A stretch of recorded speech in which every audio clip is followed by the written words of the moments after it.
সস্তায় পেলে মানুষ নাকি বস্তা ভরে নিয়ে আসে। আমিও তার চেয়ে ব্যতিক্রম নয়। সস্তা পেয়ে কাঁচামরিচ একেবারে বস্তা করে নিয়ে আসলাম। আর যেহেতু মেয়ে মানুষ বুঝতেই তো পারছেন। আর দেখুন কি সুন্দর একেবারে ফ্রোজেন করে রেখেছিলাম, একেবারে তরতাজা রয়ে গেছে। রমজান আসার আগে যদি এইভাবে সস্তার সময় কিনে ফ্রোজেন করে রেখে দেওয়া যায় তাহলে অনেকটাই ভালো, যেহেতু রমজানের সময় কাঁচামরিচ অনেকটাই দাম থাকতে পারে বা দাম হয়ে যায়।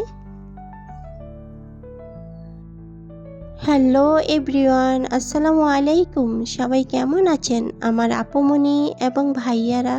আলহামদুলিল্লাহ, আমিও বেশ ভালো আছি আমার পরিবার নিয়ে।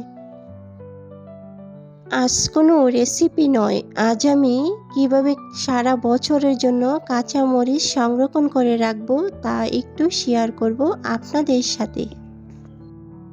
প্রথমে মরিচগুলি আমি নিয়ে নিলাম, মাত্র 20 টাকার কাঁচামরিচ। এখন কাঁচামরিচের বোটাগুলি আমি আলাদা করে নেব।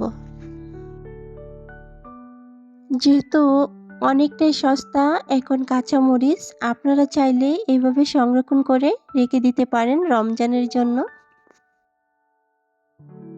যারা এ পর্যন্ত এসেছেন এখনো পর্যন্ত লাইক দিতে ভুলে গেছেন, আমার আপুরা ভাইয়ারা প্লিজ কষ্ট করে একটা লাইক দিয়ে দিবেন।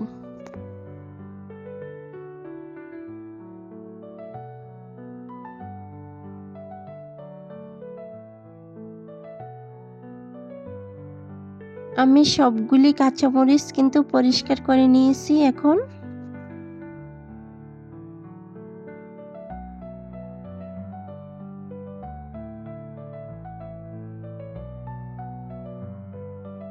এখন একটা ভালো কাপড়, শুকনো কাপড় নিয়ে নিলাম আর কাপড়ের মধ্যে মরিচগুলি এখন আমি বিছিয়ে দেব। দেওয়ার পরে কাঁচামরিচের গায়ে যে পানিটা আছে ওই পানিটা আমি আলাদা করে নেব, মুছে নেব। আর আপনারা চাইলে টিস্যু দিয়ে মুছে নিতে পারেন। আর যেহেতু কাপড় আছে আমার কাছে, তাই শুকনা কাপড়টা দিয়ে আমি ভালো করে পানিগুলি মুছিয়ে নিতেছি, যাতে মরিচের গায়ে একটু পানি না থাকে, তাই ভালো করে মুছে নিতেছি।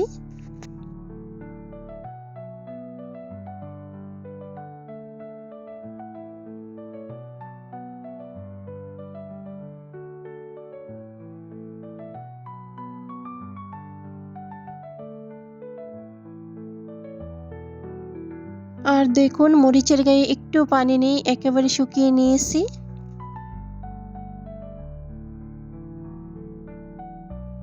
এখন একটা শুকনা বক্স নিয়েছি, বক্সের মধ্যেও পানি নিয়ে একেবারে শুকিয়ে নিয়েছি। আর এখন বক্সের মধ্যে আমি মরিচগুলো রেখে দেব। আপনারা চাইলে এভাবে সারা বছরের জন্য সংরক্ষণ করে নিতে পারেন। একেবারে স্বাদ, কালার, গন্ধ অটুট থাকবে, কোনো চেঞ্জ হবে না। রমজান মাস আসার আগে এভাবে করে নিতে পারেন বন্ধুরা, আপুরা, ভাইয়ারা। সবাই ভালো থাকবেন। আল্লাহ হাফিজ।